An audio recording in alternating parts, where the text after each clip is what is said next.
Whoa. How the hell do you jump to that conclusion? You lied to me. You want me to play it back? Judge, I certainly do not. But You want me to play it back? Judge, I certainly, if Your Honor, some other time wants to, that's fine. No, you want me to play it back. You're playing fast and loose with words. You need to file a written motion. How long is that going to take you? Judge, How long is that going to take you? Judge, certainly. How long is that going to take you? You're wasting my time. This defense attorney walked into Judge Simpson's courtroom acting like he was about to change the law itself. He's arguing that the judge shouldn't even be handling the case because he was the one who signed the original search warrant that led to the evidence. But here's the thing that's completely legal. Every real attorney knows that. His argument just sounds desperate, like he's stalling or trying to confuse everyone. You can literally see Judge Simpson's patience running out as this guy keeps talking himself into a corner. And to make it worse, he straight up lies to the judge's face. Let me know in the comments if you think this guy might be on something that rhymes with propane. You know what I mean. Let's get into it. On behalf of Darren Dwayne Wilson, sir, please stand and give your full and complete name for the record. Darren Dwayne Wilson. Thank you. Judge, if I may, very briefly. All right. Thank you, Judge. And certainly, Judge, I got much respect for this honorable court, been before this court a number of times.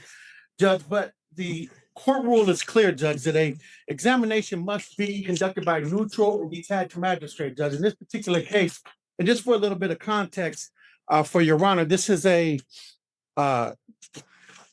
case where there's already a co-defendant, where an examination has been held, where the testimony has been taken, where the victim or complainant absolutely identifies a mixed race, ethnicity, light-skinned male, certainly not my client who's dark brown skin with barrel roll. Judge, notwithstanding saying, Your Honor, the sole basis that the people intend to introduce quote-unquote identity is through the search warrants and the subsequent evidence that was purportedly obtained thereafter, Judge. I say that all to say that, Judge. I don't know what case you're talking about. Who's the co-defendant?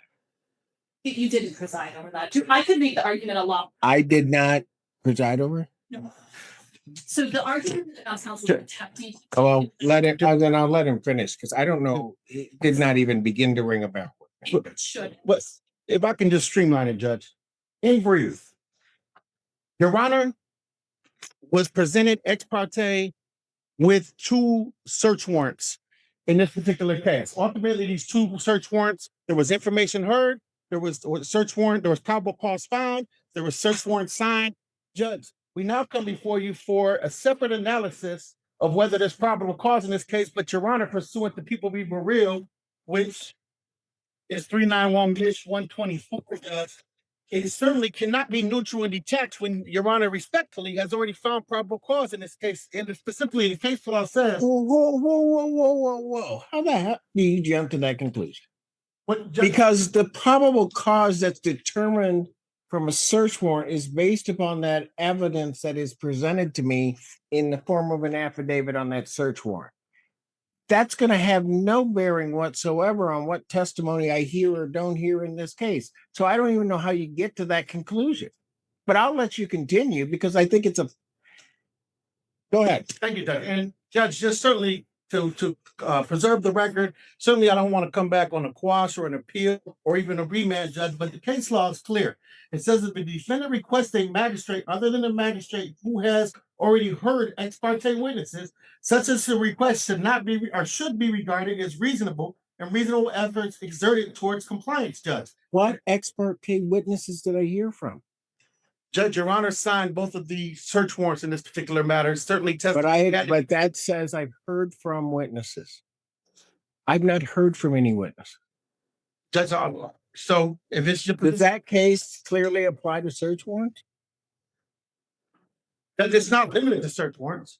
But that isn't what I asked you, Mr. Martel. Yes, Judge. Is that applicable? I could certainly see a circumstance where I would have heard, like what you started out with, which doesn't seem to be true, that I heard something and then there would be a request that I not hear it because I've heard the witnesses or testimony. And so in that circumstance, there would be a much different analysis. But now you're trying to cite a case applied to something that I don't think that applies to. Judge, what I'm Just by the very words that you said. And certainly you show me that it says that a judge that has, or a magistrate that has signed a search warrant should not then hear the preliminary examination where they've made a finding. Judge, specifically, this relates to an arrest warrant, not a search warrant. However, if it's the position of the court that Your Honor has heard no testimony, sworn testimony or otherwise, then I guess our request would be moot. But I have read, so that we're clear, because you're playing fast and loose with words. So that it's clear, I would have read the search warrant. I don't recall receiving any testimony at all regarding that search warrant, because I typically don't. I make a determination if there's probable cause contained within the four corners of that document, swear the individual in, sign off on the search warrant. It's really as simple as that. So if you show me a case, Mr. Martel, that says under those circumstances, the court shouldn't hear it, then show me the case. Otherwise, you're wasting my time. Now, he's really trying to say Judge Simpson is biased just because he signed the search warrant earlier in the case. His logic? Since the judge found probable cause once, he can't be neutral now. But Judge Simpson shuts that down instantly. He explains that signing a warrant doesn't mean you've made any rulings. It's literally just part of the process. This attorney's argument sounds more like something a first-year law student would say when bluffing through an exam. It's painful to watch. He's doing his client no favors, and you can see the judge getting more and more done with him. If you think this attorney is delusional, hit that like button. I need to see how many people are on the same page. Judge, so acknowledged, I would say that Burrell is applicable, and I would also humbly submit, Judge, that the position of the court that anything outside the four corners of the exam transcript has been analyzed or sworn to, then it would certainly fall. Then you're going to need to file a motion. So I can, if it doesn't bear out, I can find it frivolous and I'm going to adjourn this and then I can sanction. You need to file a written motion. How long is that going to take you? Judge, How long is that going to take you? Judge, certainly. How long is that going to take you? If you cannot answer that question, then I will take a recess. I will give you time to think about that. And then I will come back and I need your time frame for how soon you can file the motion. In fact, why don't we just do that? We're prepared to proceed. Why don't we just do that? You can take him back. Court's going to stand in recess. And good afternoon once again, Your Honor. Good afternoon to your fine staff. And please, this most honorable court, Edward Martel, P85051, on behalf of Darren Dwayne. State your name once again for the record. Have a seat. So, Mr. Martel, you know, I'm a bit concerned. I just take what people give me. But I'm just going to say this. You lied to me at the very beginning of your argument. I went back, had my staff go back. You said that I held a preliminary examination on the co-defendant. I couldn't recall it, but it's not true. That was an absolute falsehood and misrepresentation to this court. Ms. Hughes then points that out, but I'm still not sure. On the break, I go back, have my staff look it up, which was some doing, but if the case that you're referring to as a co-defendant is Christopher Harrison, I didn't handle that exam. Judge Barr handled that exam. So your initial argument regarding refusal started with and I hate using the word, but it's true. It started with a lie.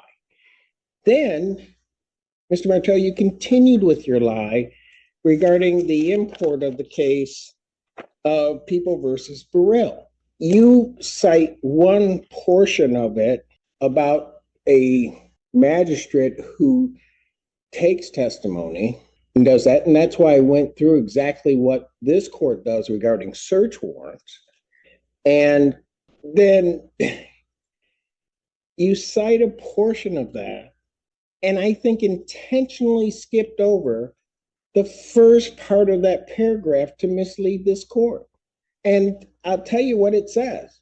It says, whereas here, an affidavit presented to a magistrate was in conclusory form, which I'm sure those search warrants were, and did not state any of the underlying or operative fact, and no witnesses were examined, which they weren't, we can perceive no prejudice to the accused in having the magistrate who issued the arrest warrant, which is different, preside at a preliminary examination. If I may. If it's not going to be a lie, go for it. Judge, respectfully, No, you lied to me. okay, if I may, Judge, very briefly, I think the record will reflect it. When I cited or spoke about a preliminary examination, I didn't speak directly as to this court having held it, but it having been previously held. I was not present at that particular examination. However, Judge, certainly I would make no false representations as to who held it or who didn't hold it. I think I just provided that for context. You want me to play it back? Judge, I certainly do not, but. You want me to play it back? Judge, I certainly, if Your Honor, some other time wants to, that's fine. No, if you're going to sit up here and tell me you didn't lie to me, you want me to play it back? Judge, then I stand corrected, Judge, but I certainly intend to make no misrepresentations of the context. The main argument is what it is. And certainly Your Honor is not barred from presiding over this exam. But again, and I've spoken with my client in the basis of just preserving the record and putting forth this argument, certainly mean no disrespect, harassment, or delay to the people.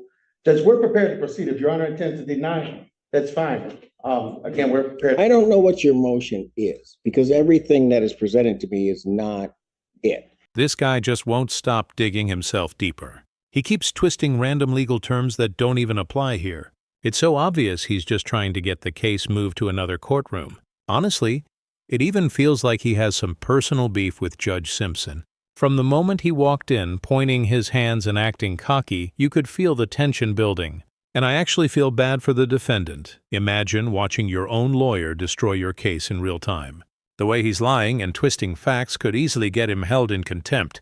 I've seen lawyers push boundaries before, but this guy is straight up playing with fire. If you think this attorney is sketchy and making everything worse, drop your thoughts in the comments because this courtroom moment is wild.